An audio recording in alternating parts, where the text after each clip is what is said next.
Mengapa setiap penampilan pemimpin Indonesia jajarannya tidak ada di samping beliau? Demikian pertanyaan dari seorang pengamat intelijen pertahanan dari negeri jiran kepada saya via WA. Trump setiap saat ada wakil presiden di belakangnya dan beberapa pejabat di sekelilingnya di masa COVID ini. Begitu juga Xi Jinping pemimpin Cina. Jangan tanya kalau Kim Jong-unnya Korea lebih parah lagi, lebih lengkap lagi. Itu hanya signal bahwa pemimpin bekerja dengan timnya. Apakah takut tertular? Berapalah harga proteksi buat seorang pejabat negara tertinggi dan kabinetnya? Tak seberapa. Rakyat harus diperlihatkan yang kerja banyak dan kompak. Bukan hanya 4L yang bekerja. Dan hal ini sungguh penting jika mengerti cara bernegara. Hal ini untuk membuat rakyat melihat simbol. Rakyat itu yang dilihat simbol. Perlihatkan kalau kalian itu bekerja, wahai menteri kabinet, wahai Pak Wakil Presiden. Beradalah di sekeliling pemimpin kalian. Sterilkan kondisi kalian. Lalu bagaimana cara menyelesaikan masalah pandemik ini? Yang saya lihat sampai sekarang tidak ada strategi perang nasionalnya. Yang ada hanya membangun narasi nasional. Ini versi saya loh ya. Kalau saya pegang mandat, maka apa yang akan saya lakukan? Ada baiknya kita melakukan percepatan tes PCR corona ini dan mulainya dari mana? Dari desa. Gunakan kekuatan Babinsa. Dan jika daerah tersebut hijau, kasih gelang hijau di tangan mereka dan lokalisir daerah tersebut. Begitu hijau, di sana mereka mengerjakan apa saja seperti keseharian. Jaga perbatasan dengan tim aparat. Semakin luas tersisir daerah hijau, maka hanya dari pendatanglah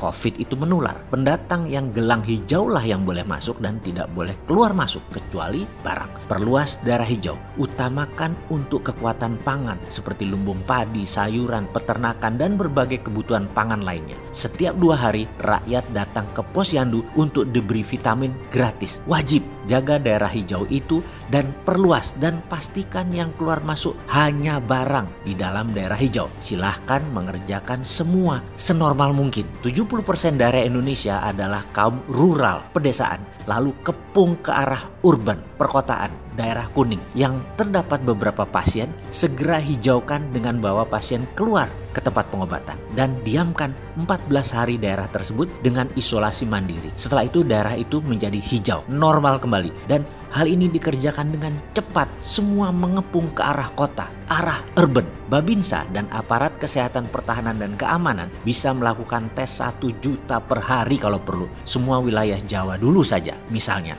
Lalu petakan daerah hijau normal, daerah kuning isolasi 2 minggu, daerah merah lockdown sebulan. Semua ditanggung negara kebutuhan dasar 9 bahan pokoknya. Kalau ada kurang, WA saja. Nomor Babinsa setempat akan dikirim. Kalau ada yang sakit, hubungi Babinsa akan dijemput dan tenaga medis datang. Sekedar pembanding strategi ini, desa mengepung kota ini dipakai oleh pemerintah Cina kemarin dengan menggunakan hal yang sama. Hanya mereka menggunakan hal yang lebih canggih. Database dari handphone masing-masing penduduk. Di Wuhan misalnya, ketika bulan Januari semua orang harus mendownload satu apps di ponsel mereka. Nama appsnya kalau dibaca Jian Kang Bao, artinya sehat itu harta karun. Dengan mendownload apps tersebut, semua orang terhubung dengan pusat kesehatan nasional. Sejak itu, di layar ponsel penduduk muncul status kesehatan masing-masing, hijau, kuning, atau merah. Ponsel telah berfungsi pula sebagai kartu kesehatan. Kalau layar ponsel mereka hijau, berarti mereka diberi izin untuk bergerak di zona hijau. Kalau layar ponselnya kuning, mereka tidak boleh kemana-mana, apalagi warnanya merah. Dari mana asal status kesehatan ini? Siapa yang memberi status hijau, kuning, atau merah? Semua berasal dari big data. Kita sekarang buat versi kita. Tak perlu handphone buat semua orang. Kemahalan, kasih gelang karet. Karena ada Babinsa yang mendata,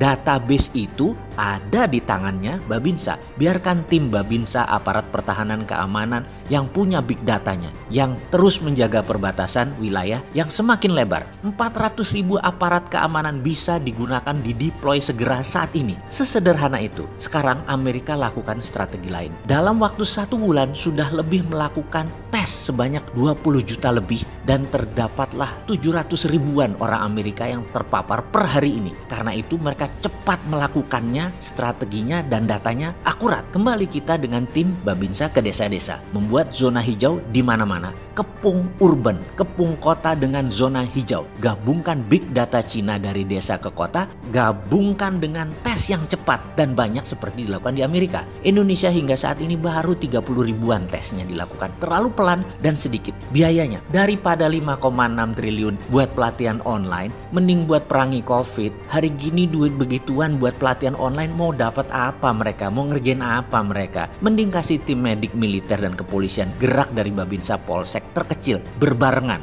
buat adakan PCR tes COVID dari desa ke kota. Tidak semua orang, hanya satu orang dalam satu keluarga yang paling sering keluar rumah sehingga cepat pemetaannya. Dengan banyaknya daerah hijau di pedesaan, suplai mata rantai makanan ke kota tidak akan ada masalah. Bisnis tidak terputus, nggak perlu import bahkan. Pejabat mikirnya jangan dari kota terus, dari istana terus melihatnya. Orang di sekeliling istana mah kinclong-kinclong, mewah-mewah, makan sehat semua, punya deposito banyak. Kami rakyat UKM dan pinggiran yang menyuplai makanan ke kota di desa-desa, masa kami stay at home? Ya nggak pas lah kebijakan seperti itu. Kami yang di daerah hijau jangan disamain dengan kota yang sudah merah. Jangan semua orang disuruh stay at home. Makan apa kami? Kembali ke strategi desa mengepung kota. Kita jelaskan, pakai kaki organik Babinsa, Polsek, dan jaringan keamanan terkecil lainnya. Lakukan zoning hijau sebanyak-banyaknya dan tes COVID dalam 1 bulan ke depan. Saya yakin 80% wilayah Indonesia masih hijau. Di wilayah hijau kerja normal semua. Jaga perbatasan dengan ketat, pakai big data di tangan masing-masing personel keamanan daerah tersebut. Tidak ada crossing man, yang ada hanya crossing barang. Jadi